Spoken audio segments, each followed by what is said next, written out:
goes in with the Zenith blade, but the cleanse away from Hansama should be enough to take down Alvaro. Now Supa in a 1v2. Hansama flashes. Oh man, Quill was enough healing. I have flash speed. I'm looking at the Kennen. Kennen, I saw Kennen. Nice, you win that, Cómo me gustas, Miri. Cómo me gustas, mi chiquitín.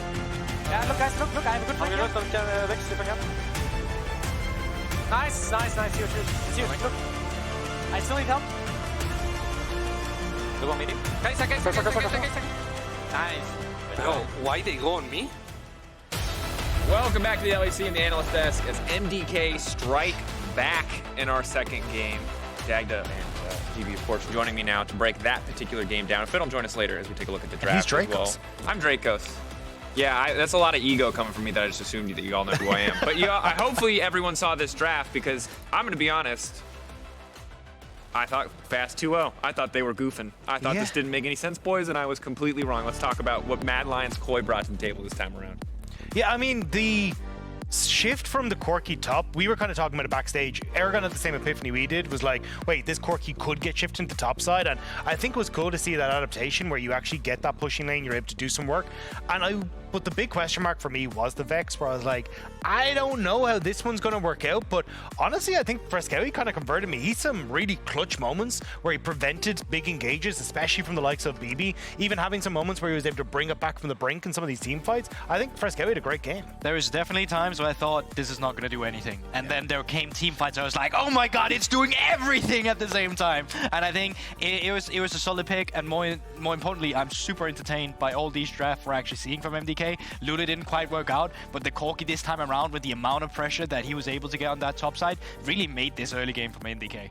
Myrwn's sticking to his guns, man. I think And you he gotta should. respect That's it. why Multiple different types. Lots of different guns. If you employ a guy like Myrwn, you're not signing him to a team to say, I'm putting you on, I'm putting you on normal champions. You're utilizing the fact that he's having weird picks, and you work with that. And the person who really suffered in that context was BB. I feel like this man did not get to lane for the entirety of topside. It was just Myrwn free auto-attacking the tower. I mean, we saw it while the rest of the map is fighting back and forth. It was just Myrwn sitting there, autoing, taking plates over and over and over again. We even have the highlight clip for it. Like, look, this is Myrwn at his best, dominating top lane in the isolated 1v1. Yeah, there were some hiccups here and there, don't get me wrong, but overall, it's good stuff. Yeah, and I think this is where you really got to see Myrwn get that big lead that he was then able to convert in towards team fights, because the fact he was dealing as much, if not more, damage in a lot of these fights than Broken Blade said exactly where BB was. I think BB, after losing this top tower, really wasn't in a position to try and carry on the rest of the game. Fresskowy was keeping him check. He was struggling against the Morgana bindings. There was so much that kept BB at bay. Yeah, absolutely. But I also think BB's bot lane really let him down here as well. They got the lead that they got in the early game. Then suddenly they die 1 versus 2. And suddenly there's a Leona up there as well with the Morgana too. Because I don't know why you're smiling. This is a very serious analytical segment. And BB could not play the game. I was caught off guard, and I feel bad for BB. I do. And Myrwn, it's important to note, broke records. Look, damage per minute, 1,271. Most impressive we've ever seen from a Corki. This was a masterclass from Myrwn in terms of solo lane domination. And to be fair, it's a Corki. It's supposed to win lane. I don't think Broken Blade was ready for this. You know he's cooking something, but you can't be ready for everything. This man he's got every dish under his belt. It's not just paella. He's branched out.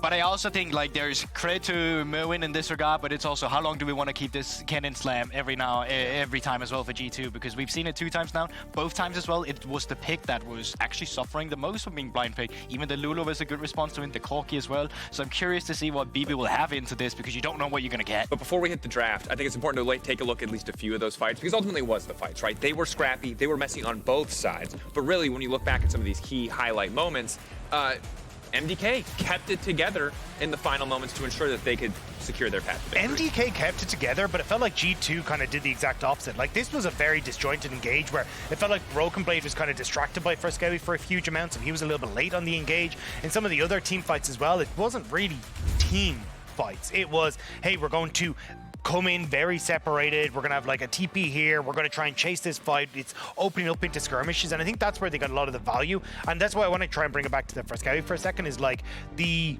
Vex doing such a good job of keeping Broken Blade out of the fights meant that they didn't need that exhaust. It meant that they could try and play a little bit more aggressive, had the ignite for team fights, start to pick off some of these kills. And in those mini skirmishes, I think that's where you got a lot of that value.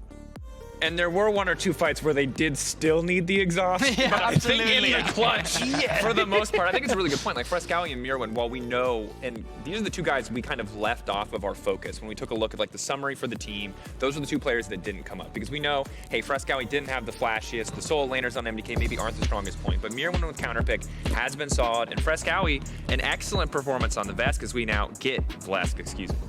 What is it? What are you trying to, what's happening? What is the mid lane champion called? Why am I blank? Vex. What did you said like 3 different other people's names. No, I just got completely lost. Probably because I saw the incredibly handsome Finn walking onto the desk to join us for picks and bans.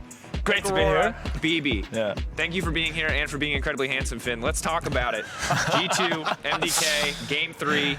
I'm just curious, is this Corki Pyro gonna hold? Yeah. Because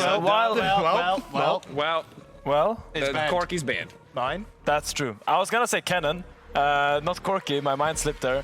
But because the thing is, last game when you look at what the Kennen did, it did exactly what it was gonna do. It just got completely sold by his bot lane. Like I'm gonna be real. If I'm this Kennen, I'm walking off stage and just slapping my AD and my support on the ears and walking back on. Okay, I don't endorse that, but because I think Mickey and Hans really sold him out there with the depths on bot because he was actually a good documentary? We're learning a lot about Freddy in this, so I didn't expect to necessarily. Regardless, okay, so Poppy, some of the unique Mickey picks coming out. Ashe, still a lot of AD carry focus. Aurora keeps getting banned, which is a bummer. But the Rell first pick, I think, is unsurprising. Finn, you mentioned earlier, this is just, in the context of our region, always seems like a broken chain. Yeah, I mean, the current narrative is that the Europeans don't know how to flash Rell engage. Because if you flash Rell's engage combo, she kind of just stands there in her diaper form and just can't really go anywhere. But if you don't flash the combo, she gets this chain combo and everyone can follow up. So, I mean, people usually have to be reactive to that. Yeah, I think I am a little bit surprised to see it though, because there's a lot of champions like the Ezreal I thought would take higher priority. And even looking at the mid lane, I think Lucian has been very, very strong still and something that you can look towards the mid lane, but we haven't really seen that high priority on the pick, which I think is surprising because that was something I was keeping my eyes on coming into this series. And it's interesting to see finally the Zeri make it through bans, right? This is a champion that's been perma-banned all weekend long. We know Supa really wanted to play this pick for so long. It's what he spams in solo queue. Of course, it's a pick that's also been used in mid lane. I would not be surprised if Myrwn also uses it in top lane. But I think the good news is because Myrwn was so good in the previous game, he kind of does force that Corki ban out. But seemingly G2 are ready for this because they chose to ban the pop. Yeah, I just want to call out that Myrwn did play Zeri top before anyone else did, before it was meta. That was still his weird pick, then suddenly other people started bringing stuff out like that. But, you know, it's still a possibility. With the Kennen up there, sure, you can flex an AD up there. We've already seen it once, twice, and it went really well. I think that's a hard matchup for Zeri to go into. We do see the Kennen being locked in. And again, the third game, and I wonder what Myrwn has up his sleeve this time. Is he going to go back into the Lulu? Because I think it worked out in game 1. I think just now they have more options in the bot lane to fight it. I'm surprised they're going for the Vi. Not that I don't think Vi is very, very strong, but I'm curious now what Hans Zama's going to play, because you've already got Zeri and the Ezreal taken away. I feel like you get to ban the Kai'Sa and you can do another AD carry ban. And Hans Zama's gone right the way down the list, unless he ends up going for something like the Xayah. But I think Xayah is fairly weak in the meta at the moment, so I'm kind of curious as to what Hans Zama has in his back pocket to go for here. And I think G2 actually want to debate the Morgana pick here, because I think they're going to make the plan of Rell Q flashes, which Morgana cannot shield because it breaks the flash, and then you can actually Vi combo on the Rell CC. So I think that's actually what they were trying to do with this Vi pick. Yeah, obviously an interaction that people who don't play Rell often don't think about is the fact that she can just break a shield on command. Azir now taken away, so they want to limit some of the scaling options for Caps. Would be surprised if he goes back to the RA. It was solid, but it didn't feel like the most important pick in the context of the draft. G2, really strong 3-man in terms of engage. Mad Lions, Koi, great carries, great defense. Have to see how they round out this one. Will G2 actually get Kai'Sa for free on 4-5 again? Because I feel like it's by far the best pick for them with the Vi, with the Rell, and it's actually good against Zeri as well. So if Mad Lions doesn't ban it, I'd be very surprised. That's why I thought it would be like Kai'Sa Draven ban. I thought they'd focus more on the bot lane because they dropped Hans Zama's priority so much, but I think you're still fine there to go for the Kai'Sa. It's great follow-up for the amount of dive that G2 have. Unless it is a case of they are sending the Zeri top and they think, hey, we can actually take Kai'Sa for ourselves here on this next rotation, but it feels bizarre to not have that priority there on the AD carry pool. Yeah, I mean, probably just look support on 4 here as Mad Lions. You go for the Leon and Brammer ban, so what is open is like the Alistar, the Nautilus. Probably choose one of those two. I think it's just always Alistar with the champion you see on enemy team. Kennen, Rell, Vi, having that ultimate just makes it so much easier to still get your CC off in a fight. I'm still standing by it. Yeah, and if this was Fnatic, we'd probably see a Yone and a Kai'Sa here, but I wonder if G2 is actually going to entertain that idea as well. Interesting to see the priority on the Nautilus. Of course, last time we saw specifically Rell into the Alistair, G2 did kind of run away with the bot lane match, but I wonder if they just feel like they want something that's going to do a bit more in those first few levels. It's not like there's, you know, a Zeri on the enemy team where you need that point and click lockdown, but Nautilus certainly going to have a more impactful level on level 2, but here we go. When the cards are down, when you start to lose games, where can you turn but Sama Draven? When in doubt, crash that button, press that red button, just lock it in. Yeah, well, I wonder if we're going to see straight 3 games into bot side, probably not on Vive, but this was something that they used to do all the time to make sure that this Draven just got ahead permanently. I will say, though, bringing in a little bit of a reality, Ezreal used to be the go-to weak side AD carry into Draven as well, so Supa could easily just take down in the bottom lane if he wanted to, and then you have the Zeri mid, but that is caps potentially on that Annie, which we have seen in the past. They brought it out at MSI as well. Yeah, I mean, it is something that you can get decent push on, and it's definitely something we saw a lot over in the LPL coming back into their spring season, but I haven't really seen it a huge amount at the moment, so surprised to see him, especially since it's blind going in towards that route. But just trying to say, hey, the rest of the map is AP, let's try and just force that raw ID onto the Draven, but Galio in response... Galio. Somebody call Doinby, it's his time to shine, baby. What? And the Zeri is going top into Kennen, which is a very hard matchup, I think, because she does just get blown up when she goes on him. So he needs to space very well in his matchup. It's a very hard matchup to navigate. I like the Galio, though, because what ends up happening is that the way G2 want to play is flash forward with Annie, follow up with the Vi, follow up with the Rell. It's all a go forward and have that big wombo initially. And Galio can kind of just go, okay, I'm going to buy space for whoever the hell's in the back line. And a lot of the AD carries here at least have some form of dash. The back shield can grant some sort of distance. So I think that's where I'm really looking at going that kite back potential from Madline's Koi is how they want to play. Looking for that kite back. Early lane might be a little bit difficult for Myrwn on the side of G2. GB, what are you looking for them to do in the early game before we toss the cast? I mean, it's just all about bot lane for G2. MDK, if you mitigate that, you got great team fighting. Have to see if they can make it work. Let's send it over to the casters for Game 3 in our match of the week, delivered by Uber Eats. Let's get on into the action. 1-1. I think after game 1, most people expected this to be a quick 3-0 as it was yesterday, but Mad Lions Koi had other ideas. They cooked up something special, and in this game, they've kind of done it again. Zeri top, Galio mid, picks we haven't seen in the LEC that often. But G2 have kind of tried to answer them with the Draven and the Annie for themselves. Myrwn went into the boot camp, looked at his team and said, I'm the AD carry now. Yeah.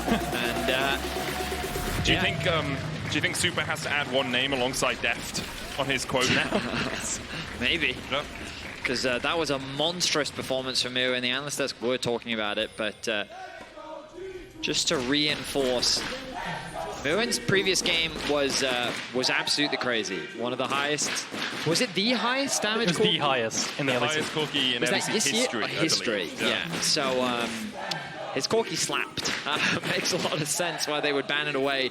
But this flexibility from MDK is something that we knew them for at the beginning of the year, and then it disappeared, basically. Yeah. And then you contrast that to the side of G2 here, who is pretty much running back the same kind of composition with a couple pieces switched out, with the Annie instead of the Ahri and now the Draven instead of the Kai'Sa, you know, going back to a bit more comfort, and an Annie pick as well. To see them consistently banning the Aurora is something that was very shocking. Yeah. Normally these guys are the quickest to pick up new things that are strong, you know? And so to not see them want to prioritize that, especially on blue side, is surprising. In any case, you've got Mikyx and Caps hovering around mid for Fresskowy. That's the stun. Crash down coming out as well. Fresskowy has to burn the flash early. Wait, Broken Blade started E, I think. And he kind of ganked now. Yeah, he did. Sorry, I was just... I mean, Fresskowy flashed, and it's understandable why you just show that respect, level 1, right? I get it. But basically what Broken Blade did was eat at him, and there was no way that he was going to kill him. Yeah, but you know, Mikyx could have got the knock-up, and then you have a bit more damage. I mean, so if anything, he now has E top lane, but I don't think that's going to be useful. Yeah, okay. I mean, he can run at Myrwn. Oh, exhaust coming out from Myrwn early on. Ooh. So adaptation. 2 of them this game. Yeah, we had none last game. Let's take 2 this time, right? So the thing is, now he doesn't have TP, and any kind of gank up top side, especially post 6 with these ultimates from Kennen and Vi, if Myrwn ever dies, he's going to miss so many waves and minions because he can never just TP back and bail himself out. So full clear into a top side, you know, after your full clear coming back top side, trying to get a gank onto Myrwn, even though Zeri's relatively safe, could be devastating. I think that's definitely an angle G2 rather could go to. Once again, we see MDK having the push in mid and bot and top. Worked out very well for them in game 2. Hansama and Mikyx just having to accept the wave a little bit deeper because, of course, Mikyx was in mid around that level 1. I will say Fresskowy losing his flash early on. Not having flash means it's going to be a bit more dangerous in the river, moving down for roams potentially onto bot side with that perma pushing down bot lane as well. So Fresskowy going to be a little bit scared of chain CC if Mikyx and Vi ever get onto them. So for the time being, playing defensively. Once they get to level 3, I think they'll have a little bit more kill threats. Caps will miss that minion there. But I don't know why I needed to comment on that. I guess my commentator brain was just talking out loud while I was thinking you had It's play-by-play brain, you know? Yeah. Map goes somewhere. Oh, farming minions. Yeah. Oh, missed that one.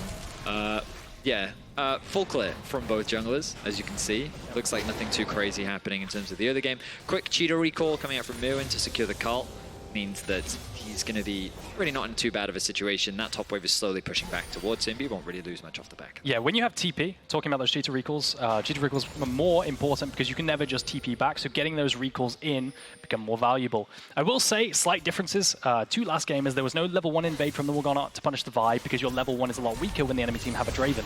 Now, trades very volatile in the mid lane. No flash for Fresskowy, remember, so any kind of gank. Cap's trying to chase Fresskowy out. Meanwhile, towards the Scuttle Crab, G2 are battling over it. Supa putting some damage back down. The smite comes out. Yike secures it this time. Flashes away from the Dark Binding. Mikyx has a flash of his own if Elyoya wants to chase any further, but with the wave pushing in, I wonder if MDK will stay around to see if G2 overextend. Yike was on a ward. Now walks down towards the bottom lane to cover Hansama and Mikyx on this push out. So what a small bit of revenge for Yike after losing that smite fight in game 2. But both junglers here primarily, as you rightly said, just to cover. Both mid laners also returning, having spent their TPs earlier. And Broken Blade continuing to trade as often as he can with Myrwn as both top laners. I wonder how much experience... Broken Blade, you gotta be careful, bro. I wonder how much experience he has in these top lane matchups, or if he's just kind of learning them on the fly. You know, how much experience do you have? He's like, guys, Myrwn's... he's picking another AD carry, guys. We'll see how it goes. At the very least, he's confident. He's gone for the Kennen again, right? So he's saying, you know what, it doesn't matter what he picks. It's the best blind pick on the patch right now. So no matter where they flex the next AD carry to, if they ban Zeri and the previous AD carry, they played top lane Corki again, what will he pick out? Will Kennen be good enough again? You know, regardless. I'm waiting for the Tryndamere to come. The Tryndamere. We saw Trynd mid from Chovy, I think. Of course we did. Yeah. Unsurprisingly, when you are 15-1 in series, you can kind of do whatever you want. Dominating the... Blasted KT. Yeah, well... It's the most typical KT thing to do ever, right? Do that, somehow miss out on Worlds. The roller coaster that must be an irony being a fan in Europe, of KT. our equivalent is Mad Lions can have a really bad year, still qualify for Worlds. Yep. It's like the inverse. 4 years in a row. We'll see if they can make that run. Equalizing the series against G2 is definitely a good start, especially like they do still have some issues in the mid game. Hang on, level 6 secured. No exhaust for Myrwn. Does still have the flash. Broken Blade trading in on him. Myrwn doesn't have exhaust in a second, but another stun coming out. Myrwn! Ooh. Okay, that was closer than I think Myrwn would have liked it to be. Yeah, no TP now for Myrwn to get back to lane as well. That chunk going to convert into grubs if they ever want to. Unfortunately, jungle's on the other side of the map, but that's the idea with BB. And if he sticks around Myrwn, he'll be dope as well. So now he's going to miss a bunch of minions. This is the problem with having to run exhaust as well. I will also say Finn talked on the desk about how this matchup, he doesn't actually like it that much for Zeri. And of course, as someone that has no experience with the Zeri Kennen matchup, it's great to see Broken Blade just already playing it with so much confidence that you were saying earlier, Eragon, as Mikyx already using the leap. Right, Supa buffered his Arcane Shift, so even though the Shadowing Strike hit, and Mikyx would have landed where Supa was, the E then obviously takes Supa across the wall. Yike is here as well. Both the junglers spending a lot of time around the bot side, just to protect their AD carries and supports. Hansama hooked, cleanses away from the staggering blows. Supa's going to dash forward. Yike was thinking about going back up towards the top side, but for the moment sticking in that tri-bush. Yeah, I think G2's bot side 3v3 just looks a little bit dangerous, right? It's really difficult in the opening sequences of the game as well. If Yike ever goes in, he gets chain CC and blown up with a Morgana Q as well as the Nautilus hook and then the DPS of the Ezreal. And the same just happened there. I feel like it's really difficult to play towards bot side. And I'd love to see Yike head top with that ultimate onto the Zeri who, you know, got so chunked last time on the next Kennen ultimate cooldown. It was a dangerous situation that Hans found himself in, though. I respect that he used the cleanser. The Elyoya found a really nice angle. This is a really interesting call from Yike. Starts up the grubs, but Alvaro had already reset. He's working his way up here. Top was pushed in. Mid was relatively even, so MDK were always going to have a numbers advantage, assuming Alvaro on the reset came out through the mid lane. Mikyx was seen holding bot side, so MDK knew they were in the lead, and now the hook comes out the taunt as well, and Caps can flash, but can't escape. First blood over to MDK. Very nice punish, very simple as well. Alvaro just connects the hook after Caps tries to force a trade into Fresskowy, and given that both mid laners have just been very low the entire laning phase, they're able to convert it into a kill. They even get the flash out from Caps as well, so nice first blood for MDK. It's a nice set of plays from MDK as well. They read that Elyoya is going to be, Yike is going to beeline away from the bot play after being pushed out the river and go immediately to the grubs. So they send the entirety of MDK to those grubs and contest them as well. That way Yike has nothing to do. Now you can see their desperation plays to try and punish Myrwn on this chunk. Broken Blade's done a good job of chunking. But look at where Fresskowy's pathing as well. He's pathing towards that red, so then he can come in with the hero's entrance and immediately lock them up. The exhaust coming down. Fresskowy came out of base and immediately knew his assistance was needed in top. MDK read the play perfectly. Really nice response. Fresskowy's back timing worked out beautifully. The fact that Elyoya was in the area. Hook trying to connect onto Hans, but he's going to be fine as MDK find themselves another kill. Yike trying desperately to force that play, but the exhaust providing so much value as well. You'll notice the Broken Blade just doesn't quite have the damage to get the kill. It's a really nice call to shadow this potential play, reading it really, really well, like you were saying. I think Hans even threw a Draven ultimate to try and layer on top, if I'm not misremembering right, and Elyoya, I think, tries to Q flash. Comes out now. But unfortunately, it doesn't connect. They don't manage to find the kill, and once again, it's a great read from MDK. The early games continue to get better as the series goes on. Game 2, they were doing a good job of leveraging their laning strength to start building leads. This time around, though, they just are able to secure first bloods. And off of just small mistakes from G2, Caps overextending in mid, a big overcommitment from Yike, not respecting the possibility of Fresskowy being able to collapse on the sides. And we think about it, right? We look back to Game 2, we saw those deep TP plays that G2 are consistently trying to make. A pick like Galio is great for answering things like that. You're so quickly able to collapse on those sides, help provide that extra peel, and it's clearly a game plan that MDK have gone for, which is that like they want to run these double AD carry compositions with a little bit more utility and peel. And the one thing I'll say about Vex is I feel like in compositions in the before, as a sole AP carry threat, she was something that always lacked the damage. But when you kind of fill her up with things like the Morgana and then double AD carries, you have more than enough damage where she can prioritize providing that extra utility in her passive of the fear while also having the threat of a burst. So I like this approach from MDK. It's so far working for them, at least in the beginning here of Game 3, and it worked for them in Game 2. The Dragon now being started off by Elyoya. I don't think G2 is really in a position to contest. Might be looking for it. Mikyx coming across, Yike's on his way as well. Caps in the mid lane can shadow down, but it's Galio the first to move, and Fresskowy can keep Caps at bay for the moment. Myrwn as the lightning crash, the slicing maelstrom coming out. Lightning crash as the response, and Myrwn will look for the chase down here. Broken Blade needs another stun, but Myrwn continues to hit him, and Myrwn will take him out of action. A 1v1 in the top lane while the Drake secured for MDK. The rundown is just there. Myrwn just stat checks the Kennen BB. Doesn't expect the amount of damage that comes through on the all-in with the ultimate, and now a TP coming down on bot side.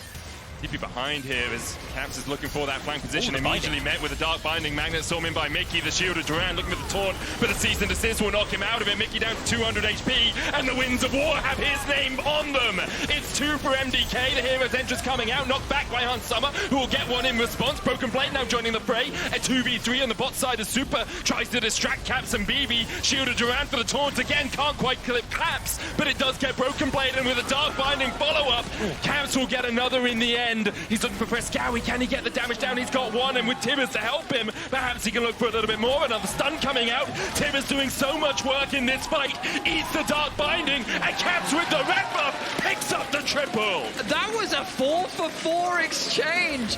Bear in mind that Myrwn was not involved in this fight whatsoever. He's been farming top. He doesn't have the TP. G2 thought that they could leverage their numbers advantage, but it was a coordination mess across the board. It really was, and I think the big thing there that people might have missed was the fact that Hans Summer actually managed to get the cash out before he fell. That was absolutely enormous, because at this point, if you die with those stacks, it is miserable. I thought this fight was going to go worse than it did. The binding immediately comes out and catches off the Annie rather, and then the chain CC isn't there because of the black shield.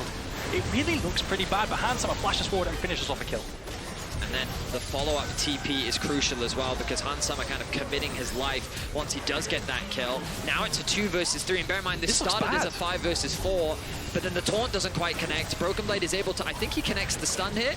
Yeah, and then that sets up for Caps to be able to have enough damage to get the execute with the Q, and then he's able to chase things down thanks to the red buff. Elyoya, in this situation, just won't be able to compete with the Annie. It's also Tibbers is able to eat the Dark Binding, right? Which means Caps can then just chase with the red buff slow, as you say, get the triple in the end. I think the stand aside knocked Fresskowy out of the hero's entrance as well. There were so many things in that fight, but we're already into another one. Oh, there we are. Slicing Mouse coming down. Caps looking for a little bit of damage as well onto Alvaro. Pretty tanky, though. Got the aftershock off just in time. Depth charge coming out. Broken Blade in the end will get the kill. Now Caps flashing. Tibbers coming down, but there's no stun on it.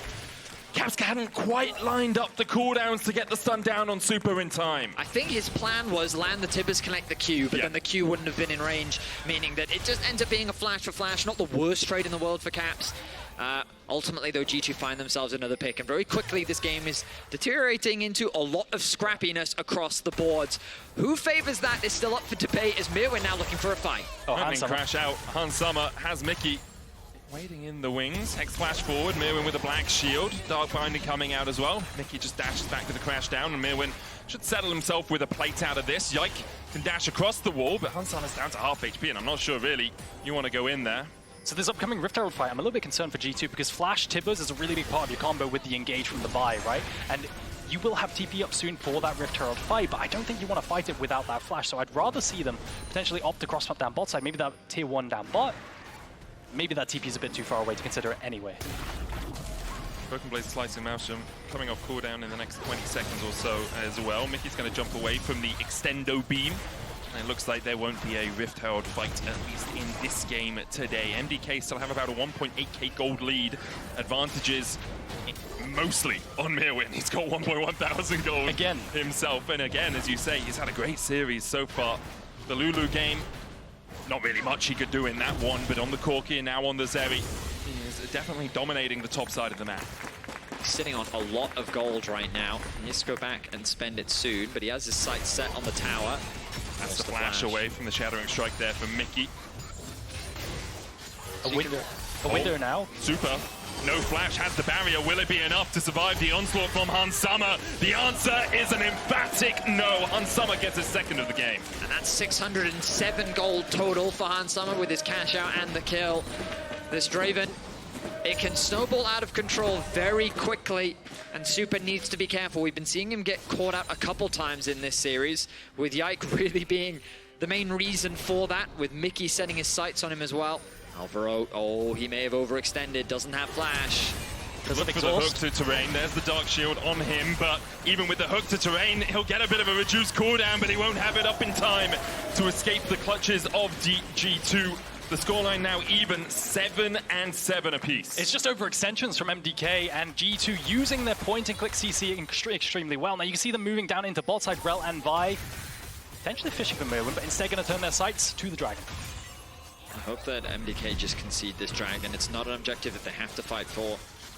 It's perfectly fine to give this one up. He tries to steal away the Grom there. And using things like that, it's not too much of a cost for him. He's not expecting a big fight in the near future.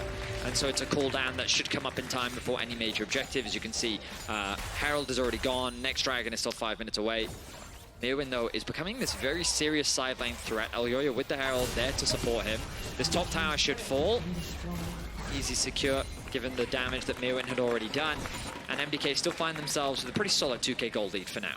Flash is down on the side of MDK's carry, specifically Myrwn and Supa. So if there's ever an angle for Caps to flash Tibbers or the Vi ultimate off the next cooldown to look for a pick, I think they've got a huge window now where they will have flashes and MDK's carries won't. So potentially looking here.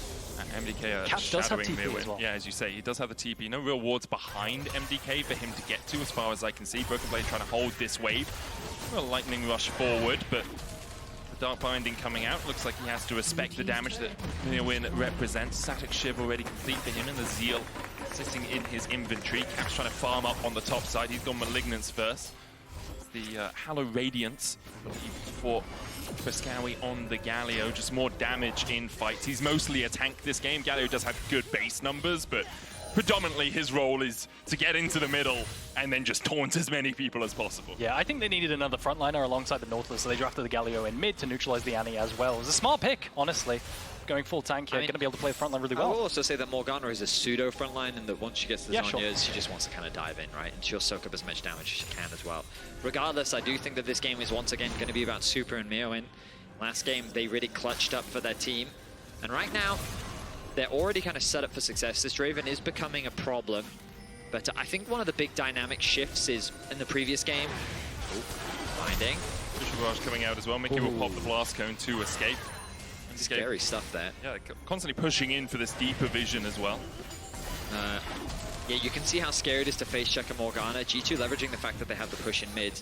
But one of the things I was saying is that the Ahri does give you a sense of agency, but that flash engage that an Annie provides, I think, gives you... it's much harder to react to than like the process of dash into charm, that you can potentially black shield. Flash into Tibbers ult is... I mean, you've got to be pretty fast, and it can also hit multiple members, so... I think it gives Caps just a little bit more agency to make plays for G2. We'll see if he can actually end up pulling any of that off as MDK open up the mid tower. G2 yet to take a turret this game. 18.5 minutes in, they're sitting at a 3-0 deficit. And this is because of the pushing lanes, right? You have side into mid push. You see Galio, Fresskowy here just hovering mid lane, so they can do whatever they like because the Kennen cannot follow as well through the jungle. So honestly, just great macro, utilizing the Rift Herald to secure, break open that mid tier one. 2 minutes on the next Drake. It's our third chem sword of 3 games. I feel like we're in the LCK or something right now as Hansama is going to get a knockback onto Alvaro.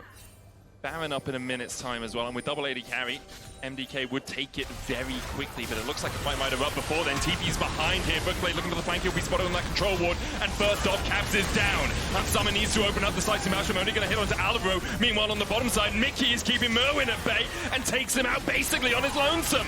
Alvaro trying to escape, puts the Riptide down, the chase onto Fresskowy, now knocked back with the blast cone, and there's no way out for him apart from flashing perhaps to the safety of Supa. In the end, he falls, and Hansama gets the shutdown. That fight started with Caps getting caught. It looked so good for MDK with the numbers advantage and the delayed TP from Broken Blade. I thought they were going to clean up, but Hansama is just untouched in the fight. So it starts really bad, like you're saying, right, the Annie. But I think what happens here is Supa gets caught and ends up way away from the fight because the Vi ultimate, he gets completely zoned by BB and he just cannot hit. You have the flash here commit from the Kennen ult onto a Nautilus and you just think, okay, this isn't great. But look at Supa, he's over the wall doing no damage. Yeah, I'm sorry though, Caps put down Tibbers, Myrwn was full HP, Mikyx alongside Tibbers was able to kill Myrwn. Yeah, True a hero's entrance. Yeah. Like, even if the Annie dies, apparently Tibbers is enough by himself? I don't know Tibbers. Themselves, yeah. Tibbers is enough by themselves to kill off Myrwn. And you can't exhaust Tibbers. So, that's the power. There's the counterplay. The power of the to exhaust. That's the counterplay. You take double exhaust, we're just going to take Daisy and Tibbers and see how you do. I mean, yeah, you're completely right. My comment was actually going to be that Mikyx kept Myrwn out of the fight. I didn't even notice the Tibbers. Yeah, just... You met my friend? It's an easy thing to forget, right? But if, you know, once you kill the Annie, you then become the target of Tibbers' Fury, who gets bonus attack speed. You have also the passive burn from the Tibbers and Malignance. You're right, it's a lot of damage. So, fair play. Caps makes his tactical death work. And now the balance in this game really hangs between the Draven and the Zeri. Fresskowy stepping a little bit too far forward, knocked back. The hook coming out though from Alvaro as the slicing mashup hits on the backline with the Wild Death coming out as well. Elyoya goes down, Supa trying to trade towards the top side. Caps no flash on him, but will put Tibbers down to take the kill. Alvaro's gonna die to Hansama, who's now unstoppable, and Myrwn was nowhere to be seen in that fight. And it's just another teamfight win for G2. I think the Black Shield was held by Elyoya for a very long time until the end to make sure it would be used on Supa, but even he falls in the end. Fresskowy overstepping his bounds onto that Wraith Cap. I feel like MDK is getting caught in the chaos a little bit too much this game. They're trying to, as a 4-man unit, invade onto G2 because they think, oh, they don't have TPs, they can't collapse. But I think Caps did, in fact, TP into that fight. We're going to look back and see exactly how this one played out. Caps is sitting top lane with Myrwn, and so now they're trying to force... I mean, Fresskowy's effectively alone, and then the TP flank comes in from the Annie. They lock down Fresskowy. Broken Blade is already with the team catching bot wave. And then the chain CC is good. Yeah, Supa gets the protection with the Black Shield, but that means that Morgana then doesn't have it. And then the Tibbers lands from Caps. It's I feel like you just can't fight without Myrwn. It's just a really questionable fight as well for another reason, and like you just had no exhaust. Fight again, Blast going forward, shielded Durant immediately. True Shot Barrage coming out as well as Mikyx has to flash away, but Myrwn here to join the party. Man's in with the lightning crash, they'll kill off one, Mikyx falls. And they might look for more, they'll take the tier 2 in the top lane. But it's the Myrwn dip, right? He is where the gold is sitting on for MDK, and he is who they need to play around. This time they find a fight around the top side, but it's G2 that don't have the numbers this time around, and now they've set their sights on mid lane. Broken Blade and Yike will respect it, though. They're not going to get caught off. Draven making his way up towards mid as Yike is very low. MDK could try and force the Baron to get G2 to overcommit and force a fight, but it looks like they want to reset, spend their gold. They just secured top tower. But Myrwn is the win condition at this point. You need to make sure that he is alive and is able to dish out damage as we come into further fights. It did feel very necessary to find these picks from Myrwn. I feel like the lead from Zeri stalled a little bit, not able to take part in these last few fights because he had no TP and he was just away from the fight with Fresskowy on that Wraith camp, but now able to take part and definitely being the X Factor they needed there. That's so much damage in these battles. A back and forth affair so far, 500 gold in it right now. 2 Drakes to 1 in favor of G2, but again, it's just the Chem Soul. I mean, it can do a little bit of work against things like a Slicing Maelstrom, might keep you a little bit healthier as the hook lands onto Mikyx here. Myrwn chasing with the Ultra Shock Laser, but doesn't quite find the connection for that additional slow. I don't think either team will be prioritizing the Drakes in anytime soon. Partly because, you know, it's still 3 minutes before they're up, but also partly because it is that Chemtech Soul. Most of the vision is invested on the top side. MDK looking for that catch. Alvaro has been very liberal with the hooks, very willing to throw them out whenever he sees anyone. Now, we've been talking a lot about Myrwn, talking about the chaos of this game.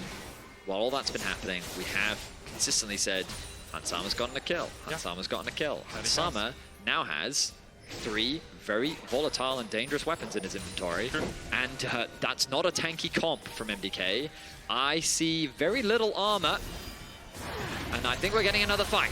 He caught with the binding, there's the hook to follow up. Elyoya takes a chunk from an axe from Hansama. First exhaust is used on Caps before he pops the Tibbers. The Slicing Maelstrom coming out and no second exhaust to follow. Seasoned assist on the backline, and Hansama's flashing forward. He can see blood in the water, the river painted with MDK's entrails, and MDK are forced to wait. It's a 1-for-3 exchange in favor of G2. And Hansama, like you were saying, Vedius, he manages to carry the fight in the end. What happened there was the fight was quite slow around that Black Shield cooldown. The Black Shield came out, and then G2, they took a step back, waited for the Black Shield to expire, then re-engaged again. Managed to pick up the carries in the end, Super falls as well, and now the Nash for G2. MDK thought they had found another pick. The binding was good, but Mikyx, he just didn't fall fast enough. The damage wasn't quite there, and unfortunately for MDK, it was Myrwn who fell. And now look at this Draven, 8, 1, and 4. We look back at the fight. Yeah, so take a look at this. Mikyx, he manages to get out here. I don't think he quite buffers it, but he doesn't get bursted entirely. Watch the spell shield. So Myrwn gets spell shielded here, and G2 don't pull the trigger. They wait for the spell shield to fade, then go in. And you can see Kennen going in, even though there's a Galio ultimate, just wins the fight for them. And Hansama, knowing that the fight is basically won, flashes over the wall. Supa tries to get something back, and he is able to get a kill. But the fight is lost.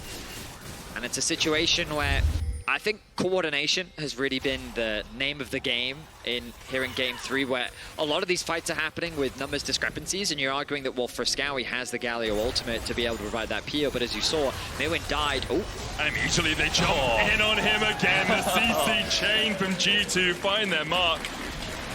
They might look for a little bit more. They didn't get the they did get the Baron off that previous play. They have it for another 2 minutes time.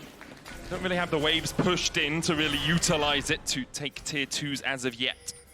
And that's the thing, right? If you're ever away from your Morgana, you're just going to be bursting and point-click CC down. So that jungle is terrifying. Having no vision, absolutely horrifying as well. And that's the thing, right? Morgana is super punishing. If you ever mess up your Black Shield, you lose the entire team fight. So there's so much pressure on Elyoya here. So far, it's a tier 2 for a tier 2 on this exchange. You can see MDK starting to back away, but they're going to lose the inhibitor tower. Will they lose more? Broken Blade has a TP. G2 likely to continue this advance. They start to back away. The binding connecting. Hook out from Alvaro. Mikyx looking for the stun. Alvaro able to sidestep it.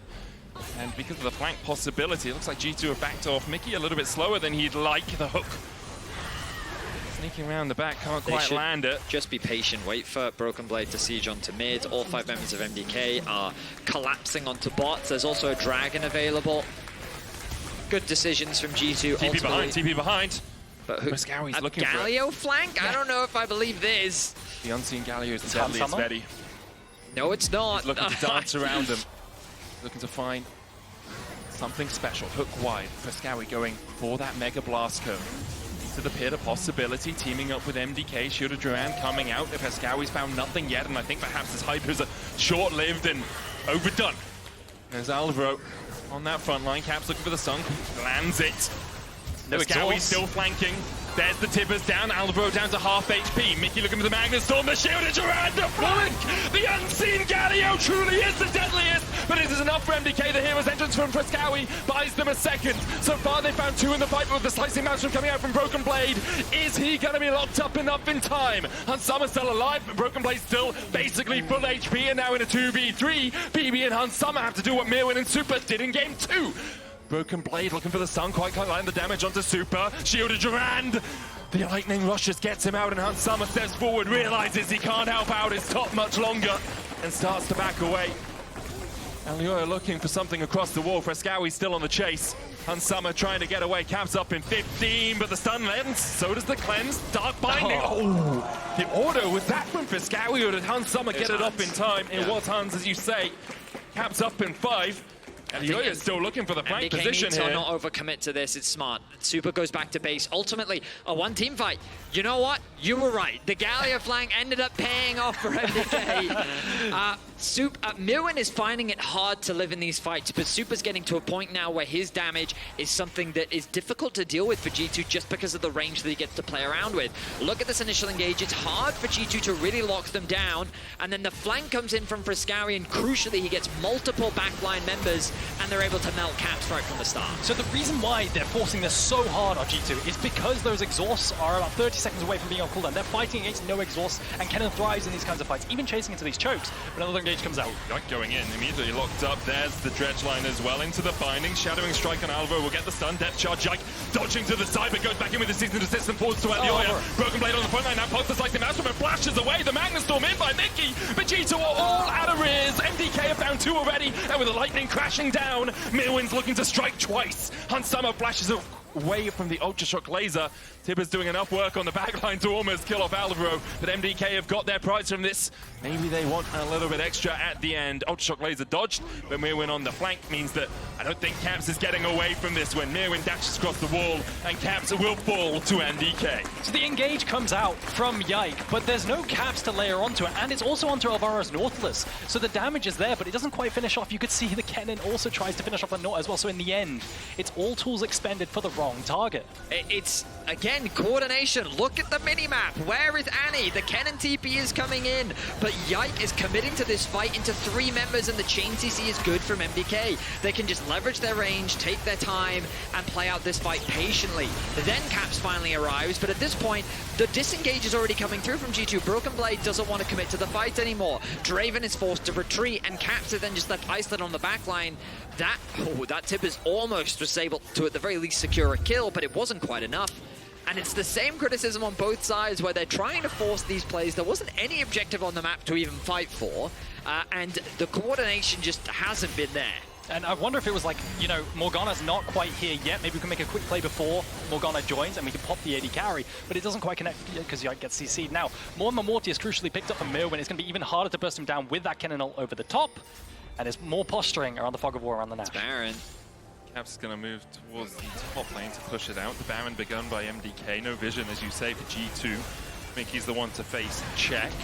TP in by Caps. Baron down to 9,000. MDK pulling off it for now. Broken Blade clearing out a ward. Doesn't have the flash. Remember, burned that in the last clash.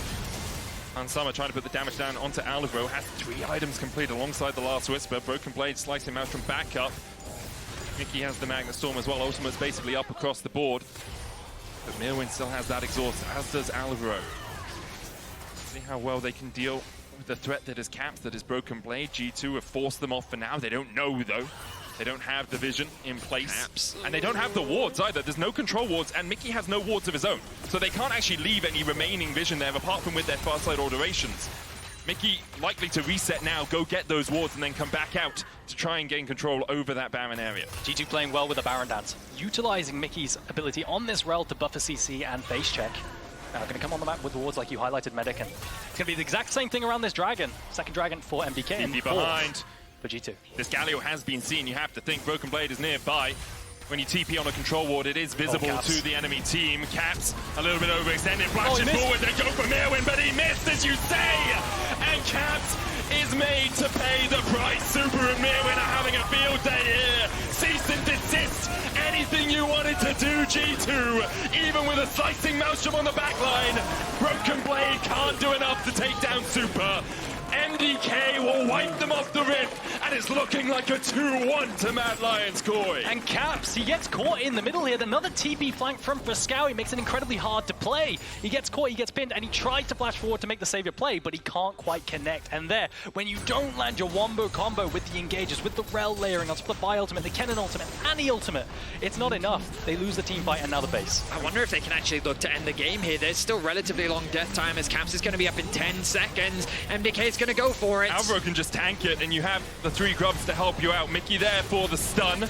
Caps up in 2 seconds, but already the Nexus towers are going to be deleted. Caps here has the stun prime. Supa dashes away. Here comes Yike trying to stop Supa from taking down that Nexus. Supa's locked up in time. Fresskowy, do you have the damage? No. They don't, they're both tanks! And on the edge of it, on the edge of the 2-1, they can't quite make it happen. G2 hold on to hope. Now there's the potential of the Baron. They have to be cautious of the back door. Myrwn always has an angle to try and finish the game here. But G2, they may have just found an angle back into the game. I mean, there's potential for Soul here as well. It doesn't look like G2 want to go for it, knowing potentially Morgana's going to go for it too. Going to value that Nash as well. Oh my goodness. I mean, I think that could have been Chemtech Soul for them if they chose to go for it. I think they're going to prioritize the Baron. Gives them way more stall potential as well. Gives you a decent amount of gold to help people work towards those final items. They'll concede the Dragon, but it will be the Baron. MDK, I respect the attempt. That Nexus was a few auto attacks away from death. Yeah, if that was a Leandri's Galio, it's dead, right? I mean, potentially. Maybe if he even had the AP pot, you know, like all sorts of things could have made the difference. Myrwn. Looking for Myrwn. Myrwn still has the flash, and will use it to get out of the clutches of Broken Blade. Flash pop though, that's big. You know, on the one shot in potential team fights. I mean, he's really tanky. He has a Mort and a Randuin. But as we get into this replay, I mean, it's just Nautilus and a Galio hitting the Nexus turrets, right? You don't do that much damage. Oh, but Supa flashed that knockup from Mikyx, which, I mean, debatable if he needed to do that, because the problem now becomes the chain CC comes through. Caps then finally gets on top of him, has the damage to secure the kill, and once Supa is gone, then yeah, that Nexus doesn't fall that quickly. G2 stay in the game for now. 25 kills to 23. This is a 35-minute game, and we are at 48 kills. The most kills ever, actually, in a G2 versus MDK game in the LEC. I'll also say sometimes, like, when you watch G2, it almost feels like watching an isekai or like an anime where they just have plot armor. Like, in the LEC, they just have this plot armor, and perhaps that plot armor is in the form of Hansama's Draven. He's never lost on the Draven since he's joined G2. 11-0, has a 70% win rate on it all time. And here it's on him to carry. 9-2-6 on the Draven. Full build apart from the Zephyr, the upgrade to his boots. Sitting at 5.5 items. Hansama and G2 trying to defend the bot side. Broken Blades answering the wave in mid. MDK not really much to play for apart from taking jungle camps and getting some of these waves in. It's hard to push into the Baron as well, even if you have double AD carries. G2 juggling top and mid waves well. BB playing Janitor, cleaning up those top waves in top and mid lane, but it's hard for him to extend. They also don't have any TP wards for potential flank. Just look at the sweepers from MDK again. They're just like, no vision for you. They're not giving any opportunities. You do have the 2 blue trinkets coming out from G2 to at the very least spot out the areas of the map that they don't control. But yeah, the gold doesn't really matter at this point. People are pretty much at full builds across the board. Like, there's one item left, which could be either a defensive item or finishing off things like that. Death Cap will be valuable for Caps, but he's probably still a ways away from it. It's all going to come down to execution, and it does feel like in these last few fights, MDK have just been executing better.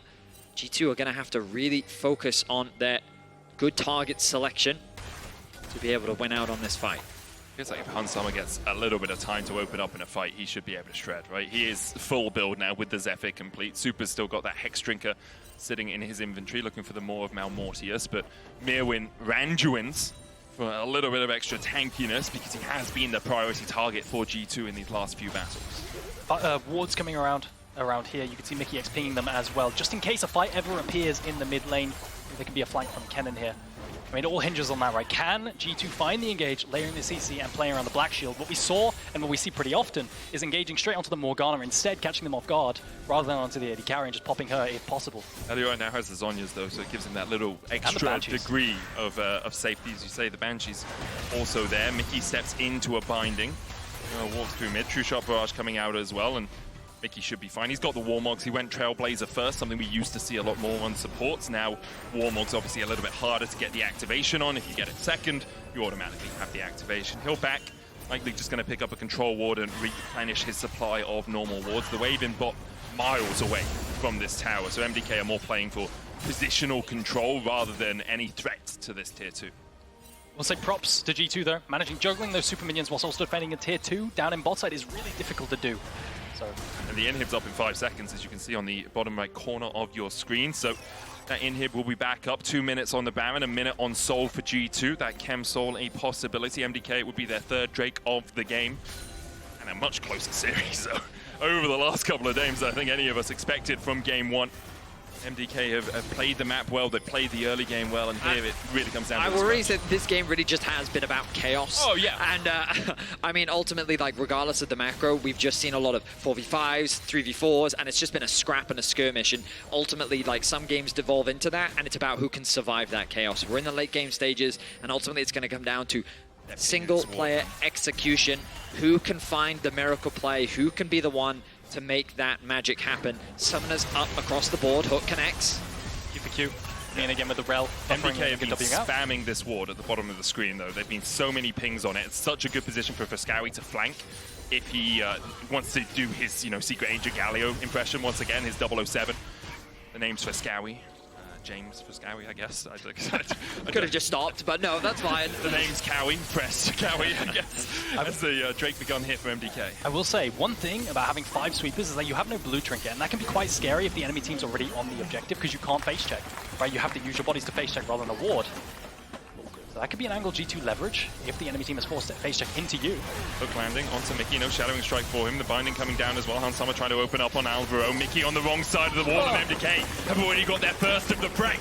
Hansama now having to run away with a blood rush. MDK still looking for more. Elyoya down to... Oh, well, Elyoya's full HP. It's Fresskowy and Alvaro who are really taking the chunk of the hurt here. Alvaro has the Warmogs heal up. Fresskowy has the TP and a Warmogs of his own, so both of them will be full HP before a battle around the Baron might begin. Death timer. G2 really feeling the pressure. I feel like MDK just have so many tools to be comfortable in this game state. You know, like Morgana binding, you can just keep throwing out as often as you like this late into the game. You've got a lot of poke from the Ezreal. There's always the possibility of a hook landing, whereas G2, like, their tools are very committal. Once they've started the fight, they really just have to commit to the fight, and that's where you can see this degree of hesitancy. Do they actually decide? Oh, flash hook. Caps has to flash away. It's a big Myrwn flash. spotted them with the fast sight, with the Scryer's bloom. You can see G2 trying to set up towards that top lane, and now because MDK have the easier approach to the Baron, they'll just start it up. Whirling Death gonna come out. No approach for G2. MDK will get the Baron. Gold even between these two teams, but now MDK have that extra tool in their toolkit to start pushing into the base. And you can see G2, they're still trying to make these plays in the side lane. Yike potentially sitting in the top bush, waiting for someone to catch a wave up top and make a play with the TP again. But not going to find it, and once again, it's an MDK Baron. Yeah, like you said. Tension continues to mount. MDK continue to add tools to their repertoire, I guess, as to be able to end out this game. The Nexus is exposed.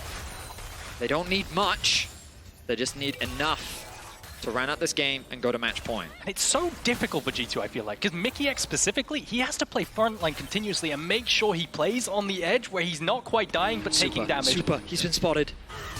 And Yike goes in with the flash. Cease and desist coming out as well. The hero's entrance won't give him a big enough shield.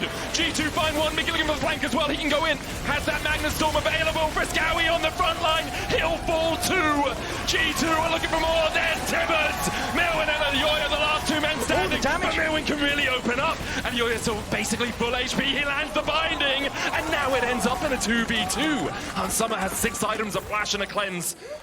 And MDK won't chase any further. What looked doomed for MDK is pulled back from the brink by the monstrous Myrwn. Yeah, it looked so good, right? For G2 finding that quick play onto Supa, but the Myrwn with the AoE from Zeri naturally, from the static shift as well, and the run-ins, all the piercing bolts, they managed to find and connect, and he just suddenly had blinking health bars on G2.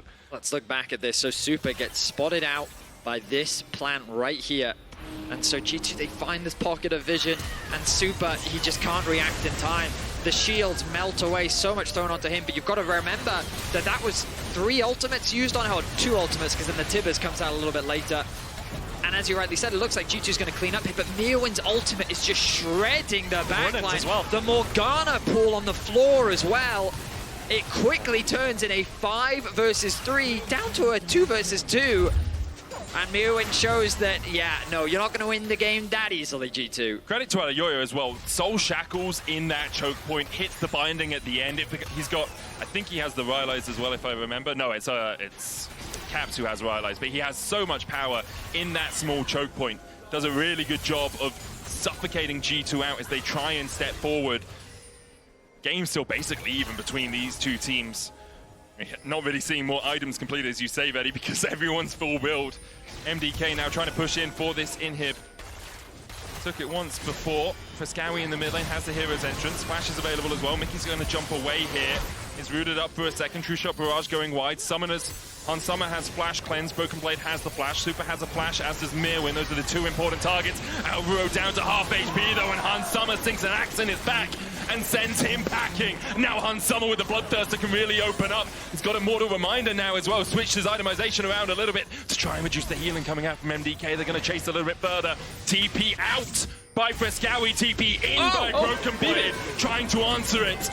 Fresskowy with a good TP to the Nexus Towers will save the base for the moment of MDK. And that's 30 seconds now on Alvaro. They can potentially make a play now with no wards for the side of MDK. They can go straight to this dragon and maintain control. Very close one there. But pick after pick, G2 keeps finding them. MDK, it just goes to show you can't rest on your laurels, because G2, like a shotgun, they will snap engage. And they will not hesitate, and I love that confidence we saw from Hansama. You saw him just run to the face of Myrwn and say, exhaust me, I dare you. He doesn't have a QSS, he doesn't have a Mikyx, and there's no way, but he doesn't care. He's calling his bluff, and of course he does have the cleanse available. But ultimately, G2 hold the line for now. They keep their inhibitor safe, they secure an inhibitor of their own, and with the dragon gone, we're basically waiting for the Baron to spawn. What a comeback. Like, the Nexus was on 200 HP, almost altered to death by Nautilus and Galio. And now they just secured Soul 10 minutes later. I mean, it is very different from the MDK KC match from the regular season, where they saw the Nexus as well, and then they lost the fight and they ended up losing a game. But I do think that, like, ultimately in a straight-up 5v5, I do favor MDK's composition. The only reason why we're seeing these fights come close is because G2 finds a pick initially. But if they don't find that initial pick, I still have confidence in MDK to win out on the fight. But right now, over the last 10 minutes or so, they haven't been able to find them. It's also part of this weird balance, because at times it looks like Alvaro is a little bit too aggressive, but he's really the only primary engage tool for his team, right? Like, if MDK want to do something, Alvaro kind of needs to hook, or a binding needs to land. For G2, they have a few more options. You've got the Kennen flank, you've got Mikyx going in, you've got Yike going forward. So although it does seem like Alvaro's getting caught out a little bit as Myrwn dashes forward, and Yike locks him with the season assist. He immediately puts out the exhaust, but it's not going to be enough. And now Fresskowy is behind enemy lines. He tries to get onto Cap, puts down the shield of Duran for the taunt. Broken Blade looking for that flank, has the flash. MDK retreating together through their jungle towards this red side, but G2 have already found one. The base is open, Supa's pushing in bot. It's a single pick once again. A slight overstep from Myrwn costs him his life. Kansas TP, gonna use it on the Supa. Alvaro's hook just going wide. Hansama still has the flash and the cleanse. The cannon minion now falls, no backdoor bonus remaining. G2 still take the turret, double Supas in the bot lane, Baron up in 24 seconds time. It looks like G2 are gonna try and take away as much of this jungle as possible. They ping the top lane tower. Do they have enough time to take that too, and then have time to get to the Baron? They still have so many tools. They have Flash, Kennen, Vile's going to come off the cooldown in 30 seconds as well. Flash Tibbers as well on top of that. They can turn really easily. Flex their death timers rather for Myrwn. He doesn't have TP to join the fight. I mean, it's 30 kills to 27. I think we're flexing the death numbers as well. Eragon, 57 kills in a 47-minute game. And it continues to bounce back and forth. Every team fights a roller coaster of emotion for both these squads. I will say that I do wonder how much experience is playing a factor here.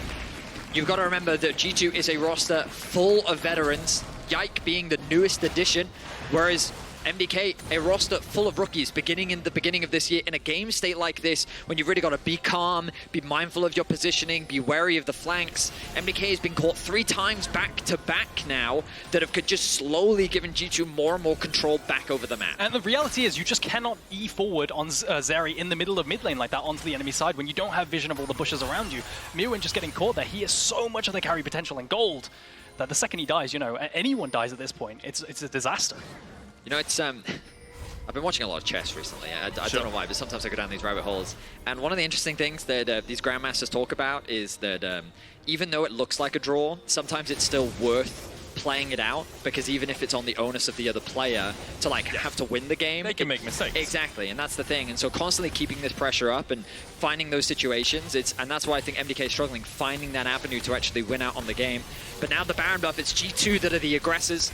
They set their sights on the towers left standing, and the wave clear solid from Supa for now. Broken Blade almost caught there by Elyoya and Myrwn, who are waiting in a control The ball. angle from Caps. Caps looking forward. He flashes, they land the stun. Hero's Edge is coming out of Supa, tries to flash away the Magna Storm. Gets Mikyx on the back line, but Supa still surviving. Tibbers with the chase down alongside the cease and desist. Yike is now in the enemy base, and he doesn't really have the teammates to support him here. But he amazingly manages to take down Alvaro. Yike doing so much work here, surviving for so long. Broken Blade's gonna base and TP back in. Hansama flashes forward. Myrwn flashes away. It's a 3v3, and MDK have to try and defend their base. I think Myrwn expected Hans expected to do more damage to Myrwn there, but through the randoms he just didn't. He committed his flash. Now the question is, can they end? Can they hit these towers freely? Broken Blade had to flash and the slicing Maelstrom still, as you say. The first Nexus tower falls in an instant like a hot knife through butter. G2 are melting through these structures. It's all on MDK. Can you find something? Can you find that miracle play to defend? Old Shock Laser out by Myrwn. He's dashes across the Nexus. Fresskowy going in, should have Duran for the taunt on Caps, but no real follow-up. There's the slicing Maelstrom that G2 were waiting for, slicing through the hearts of MDK, and having their Nexus at 200 HP. G2 somehow go 2-1 up in the series.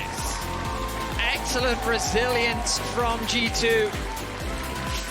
Continuously finding these picks onto MDK, alleviating their pressure on the map, and eventually finding the winning team fights. MDK came so close, but it was not quite enough to go to match point. They can't keep getting away with it, man. These series back to back to back, always massive comebacks. You can see the relief on BB's face. And the longest game of the year there between G2 and MDK. We'll be right back for another banger. Don't you dare go anywhere.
Red Bull gives you wings.